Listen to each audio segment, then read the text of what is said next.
Elliott with Building Heritage, and we're here at the Mansfield Barn for the Week 14 review. We're just a day or two away from being done with our scope of work here. This past week or so, we installed the roof on the barn. You can see the corrugated ag metal roofing, charcoal gray metal roofing that's on there. We finished both sides, everything's trimmed out, and we're just waiting on the ridge cap still. Scott's up there, as you see, finishing up some flashing and trim around the cupola. Once that's all done, we'll get on the ridge cap and install the weather vane, and then we're pretty much done up on the roof.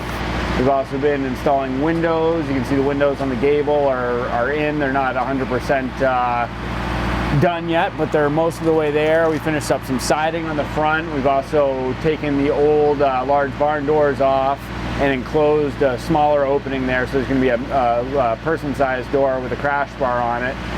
But then the red infill vertical boards are sort of made to look like barn doors that are permanently shut.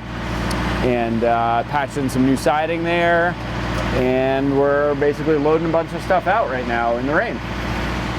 And we're down here on the back side of the barn, which we'd finished up the siding in the last video, but we've installed the windows on this side as well. So all the windows are new windows, but they're replicas of the original single glazed barn sash. And patching siding, which we had done, some more siding on the far corner there, and again the new roof on this side, and you can see the cupola flashing and trim all installed.